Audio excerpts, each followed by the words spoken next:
दोस्तों पिछले वीडियो में मैंने आप लोगों को बताया था कि फिश फार्मिंग में सबसे ज्यादा पैसे कौन कमाता है।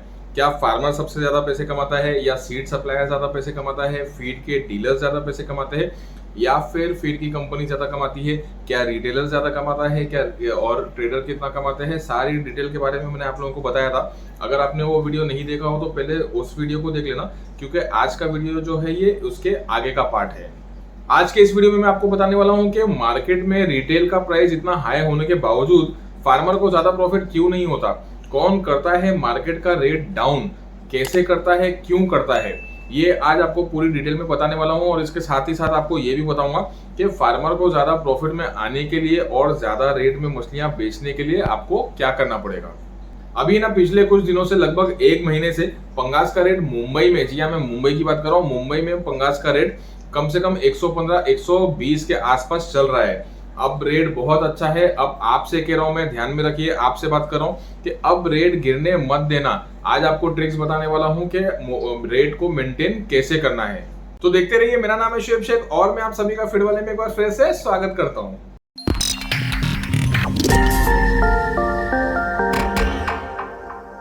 फीड का रेट है ना, हर हफ्ते हर महीने बढ़ता ही जा रहा है।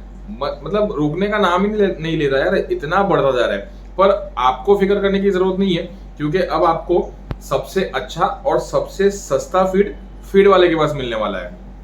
अब कैसे मिलने वाला है, कब मिलने वाला है, ये मैं आपको बहुत जल्द बताऊंगा।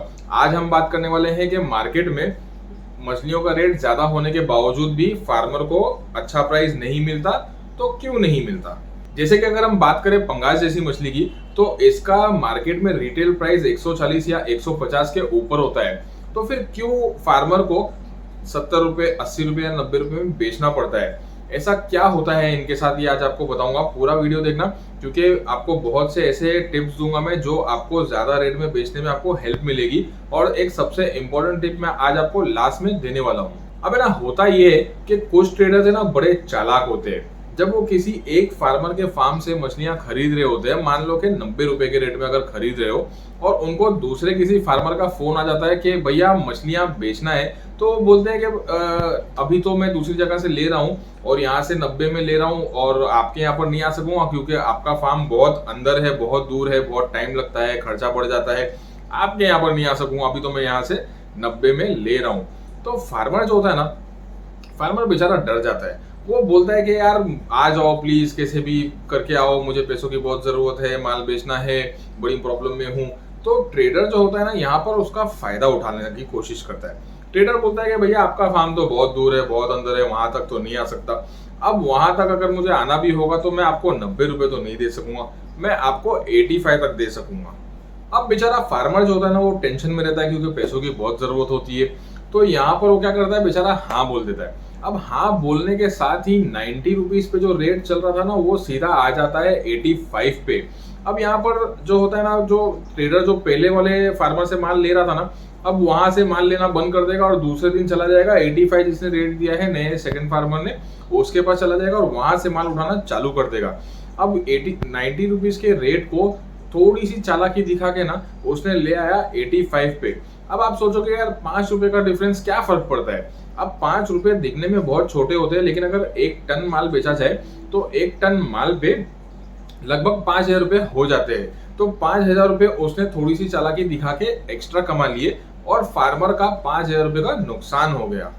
अब यार ऐसे में होता ये है कि जो पहले वाला जो फार्मर था ना, वो बेचारा परेशान होना चालू हो जाता है, क्योंकि ट्रेडर जो है वो दूसरे वाले फार्मर के पास जाना स्टार्ट कर दिया। अब पहले वाले फार्मर का माल पूरी तरह बिका नहीं है, उसके पास और भी माल है जो उसको जल्दी से जल्दी बेचना है। तो वो क्या करेगा, वो ट्रेडर को फोन करेगा कि भैया आ क्यों नहीं रहे हो। तो ट्रेडर ना बेचारा बड़ा मजबूर बन के और मतलब थोड़ा बहुत एक्टिंग वगैरह करके उसको बोलेगा कि भैया आपके माल में ना मुझे थोड़ा नुकसान हो रहा है, मार्केट का रेट है ना डाउन हो गया है, और मैं आपको 90 रुपीज के रेट में अगर लूंगा तो मुझे बहुत नुकसान हो जाएगा, अगर और मैं अभी आपके पास से नहीं ले सकूंगा। तो बेचारा फार्मर बोलेगा कि यार देखो कुछ करो यार, कुछ तो करो, कुछ तो सपोर्ट करो। तो ट्रेडर ऐसे में फायदा उठा के बोलेगा कि भैया देखिए अभी रेट डाउन हो गया है, मैं आपके और आपका ना तालाब भी बहुत अंदर है, वहां तक आने में खर्चे भी बहुत ज्यादा हो जाते हैं, तो मैं आपको ज्यादा नहीं दे सकूंगा, आपको बस 80 रुपीज तक दे सकूंगा, या 82 रुपीज भी बोल सकता है कि आप भैया आपको 82 रुपीज तक दे सकूंगा। तो अब यहाँ पर 90 रुपीज का जो रेट था उसने थोड़ी सी चालाकी दिखा के उसको ले आया 85 पे, और फिर से थोड़ी सी चालाकी दिखा के वो ले आएगा 82 पे या फिर 80 पे। तो इस तरह ये लोग मार्केट का रेट डाउन करते रहते हैं। अब जैसे ही वो पहले वाला फार्मर 80 रुपीज के लिए हाँ बोल देगा, तो ट्रेडर क्या करेगा, दूसरे वाले को छोड़ के फिर से पहले वाले के पास आ जाएगा। तो ऐसे में क्या करता है कि 90 रुपीज के रेट को गिरा के 85 पे ले आया, 85 पे से गिरा के उसको 80 पे ले आया। अब ये जो ट्रेडर्स होते हैं ना, ये ऐसे खेलो इंडिया खेलो करते रहते हैं, और एक फार्मर, दूसरा फार्मर, तीसरा फार्मर, चौथा फार्मर, पांचवा फार्मर, ऐसा सबके साथ खेलो इंडिया खेलो करके ये लोग मार्केट का रेट गिराते रहते हैं और फार्मर को नुकसान पहुंचाते रहते हैं। तो अब इसका सोल्यूशन क्या है? इसका एक सिंपल सा सोल्यूशन ये है कि एक यूनियन होना चाहिए, एक एसोसिएशन होना चाहिए जो ये सब कुछ कंट्रोल करेगा। भैया एक मिनिमम रेट फिक्स होना चाहिए और उस मिनिमम रेट के नीचे कोई नहीं बेचेगा, चाहे फार्मर कितना चाहे ट्रेडर कितना भी कोशिश कर ले। एक मिनिमम रेट के नीचे फार्मर साफ इनकार कर दे, मना कर दे कि भैया इस रेट के नीचे हरगिज नहीं दूंगा। पर ऐसा एक यूनियन, एक एसोसिएशन बनाना आसान नहीं है, बहुत डिफिकल्ट काम है, क्योंकि सारे फार्मर्स मिलजुल के काम नहीं करते। अब ये जो ट्रेडर्स होते हैं ना, जो चालाक ट्रेडर्स होते हैं, ऐसे चालाक ट्रेडर्स हर कोई नहीं होता, बहुत से ट्रेडर्स अच्छे भी होते हैं। कुछ ट्रेडर्स ऐसे होते हैं जो चालाकी करके रेट को गिरा देते हैं। पर यहाँ पर जो ऐसे चालाक ट्रेडर्स जो होते हैं ना, जो रेट को गिराते हैं, ये सिर्फ 40% इनका हाथ होता 40% इनका हाथ होता है मार्केट के रेट को गिराना। तो अब जब सिर्फ 40% इनका हाथ होता है, तो बाकी का 60% किसका हाथ होता है?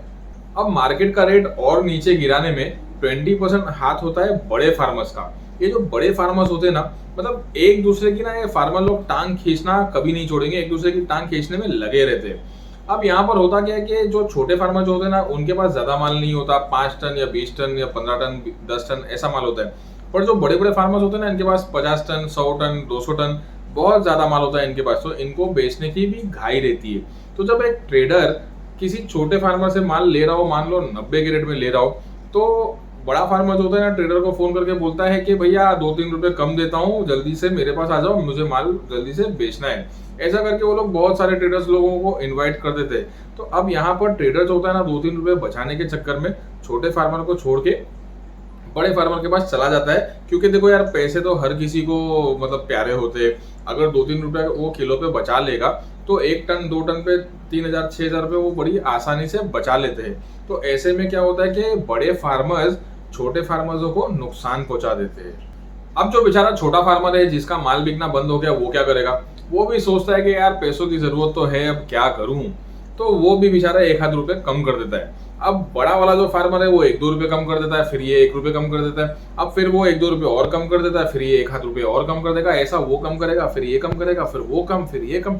अब ऐसा करते करते ना, फार्मर लोग मिलकर खुद ही मार्केट के रेट को डाउन कर देते हैं। 90 रुपए की 100 रुपए की मछली को सीधा 70 या 75 पे वो फार्मर खुद ही लेके आ जाते हैं।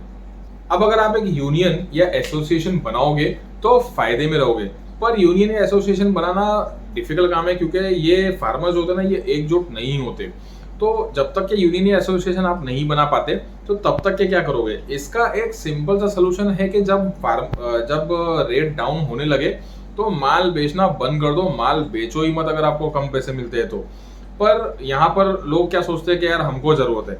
देखिए, जितनी जरूरत आपको है ना माल बेचने की, उससे ज्यादा गरज है ट्रेडर को माल खरीदने की।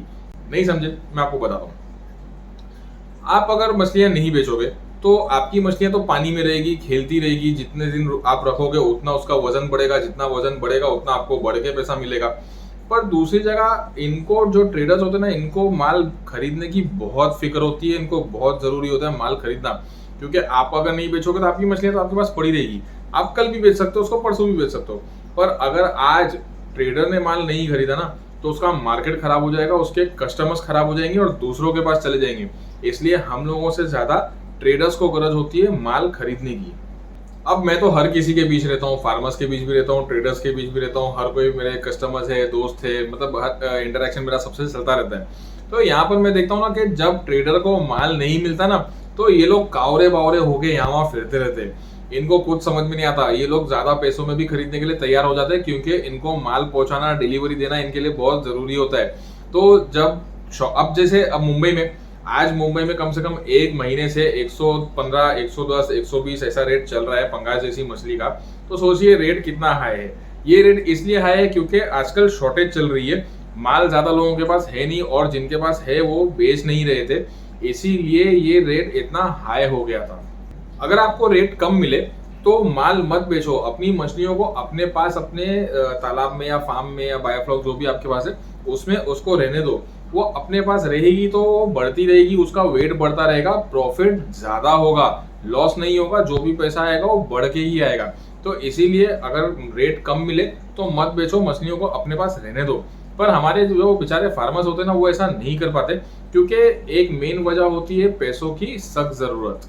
मैं हमेशा देखता हूँ कि ना सिर्फ 10% फार्मर्स होते हैं जो सही टाइम पे माल बेचते हैं। जी हाँ, मैं थोड़ा सा अलग बात बता रहा हूँ, एक उल्टा कैलकुलेशन बता रहा हूँ, क्योंकि 90% फार्मर्स में देखता हूँ कि ना गलत टाइम पे माल बेच देते हैं। जब रेट कम हो तब नहीं बेचना चाहिए, इंतजार करना चाहिए। जब रेट हाई हो खास तौर पे तब माल बेचना चाहिए, जब मार्केट में शॉर्टेज हो, या फिर ठंड के मौसम में जब रेट ज़्यादा होता है, या फिर बरसात के मौसम में जब हमारी मछलियों का ज़्यादा डिमांड होता है और रेट थोड़ा सा हाई हो जाता है, तो ऐसे में माल बेचना चाहिए। पर मैं अक्सर देखता हूँ कि 90% फार्मर जो होते हैं ना, ऐसा इंतजार कर ही नहीं पाते और गलत टाइम पे वो अपना माल बेच देते हैं।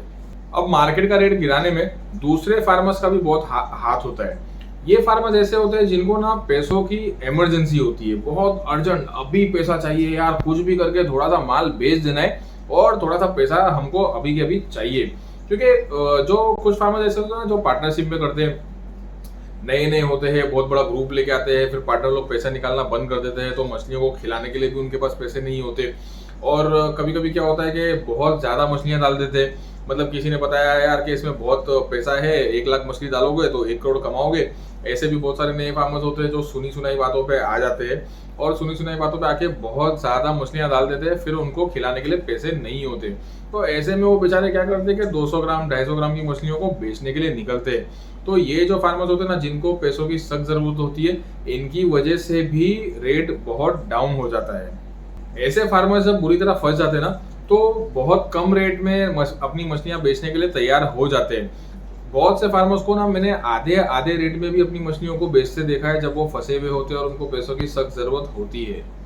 यहाँ है ना जंगल का कानून चलता है, फंसे हुए परेशान इंसान की मदद कोई नहीं करता, उसकी मजबूरी और बेबसी का फायदा उठाया जाता है।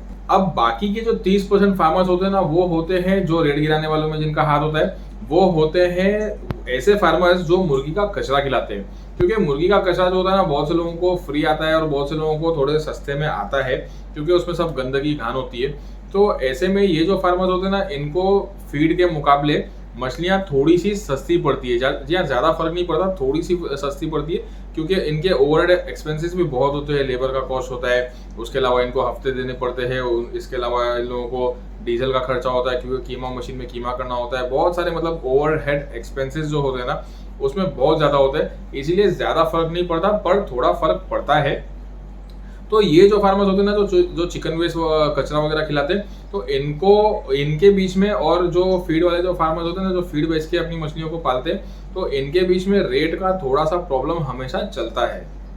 तो ऐसे में ना एक एसोसिएशन होना बहुत जरूरी है कि भैया जो आप कुछ भी खिलाओ, बेचने वाला प्राइस, मिनिमम प्राइस एक फिक्स होना बहुत जरूरी है कि भैया रोहू कटला का प्राइस इतना, पंगास का प्राइस इतना, तिलापिया का मिनिमम प्राइस इतना। अब अगर किसी फार्मर को बेचना है तो इस प्राइस के ऊपर बेचो, इस प्राइस के नीचे कोई फार्मर नहीं बेच सकता। या अगर कोई ट्रेडर भी है तो ट्रेडर खरीदे तो इस प्राइस के ऊपर खरीदे, इस प्राइस के नीचे कोई ट्रेडर नहीं खरीद सकता। एसोसिएशन या यूनियन जो होगी वो मिल के उसको सवाल कर सकती है कि भैया तुम ऐसा क्यों कर रहे हो, रेट को क्यों गिरा रहे हो। तो क्या हम लोगों को सबको मिलके एक ऐसा एक यूनियन, एक एसोसिएशन हम लोगों को बनाना चाहिए? मुझे नीचे कमेंट सेक्शन में जरूर बताना। और अब आपको एक सबसे इंपॉर्टेंट टिप देता हूँ, फिश फार्मिंग कर रहे हो ना, तो अपनी मछलियों को खुद ही बेचो। आज बहुत से मेरे कस्टमर्स को सपोर्ट किया है मैंने, मेरे बहुत सारे ऐसे कस्टमर्स हैं जो ना आज दूसरे फार्मरों से 3 गुना ज्यादा पैसे कमा रहे हैं।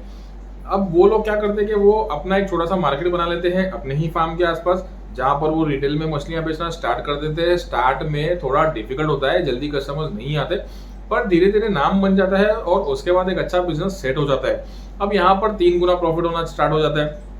जो फार्मर का जो प्रॉफिट है वो तो हमारा है ही। उसके बाद में जो ट्रेडर का जो प्रॉफिट मार्जिन है वो भी हमारा हो जाता है। इसके बाद में जो रिटेलर का प्रॉफिट मार्जिन है वो भी हो जाता है। तो ऐसे में डायरेक्ट रिटेल करके डायरेक्ट कंज्यूमर को अपनी मछलियां बेच करके एक फार्मर ज्यादा पैसे कमा सकता है। जी हाँ, मेरे बहुत से कस्टमर्स हैं जिनको मैंने ये ऐसा मतलब आइडिया देके उनको सपोर्ट करके ये एक अच्छा बिजनेस सेट करके दिया है, जिसकी वजह से मेरे फार्मर्स, मेरे कस्टमर्स बहुत ज्यादा और अच्छा पैसा कमा लेते हैं। तो ऐसा करके ना 70 से 80 रुपए में बेचने वाली मछलियों को मेरे कस्टमर्स डायरेक्टली कंज्यूमर्स को बेचते हैं और उस पे 150 से 200 रुपए बड़ी आसानी से कमा लेते हैं। तो यहाँ पर ऐसा इसके बारे में और भी डिटेल्स में आप लोगों को आगे बताऊंगा, क्योंकि ना मेरा रोजा भी है और बोल बोल के ना मेरा गला भी सूख गया है। तो अगर आपको ये वीडियो अच्छा लगा होगा तो इसको लाइक करना, हमारे इस चैनल फीड वाले को सब्सक्राइब करना, क्योंकि मैं आपके लिए ऐसे अच्छे वीडियोस और अच्छी इन्फॉर्मेशन लेके आता रहूंगा। और याद रखना कि सबसे अच्छा और सबसे सस्ता फिश फीड वाले के पास मिलेगा। Thank you.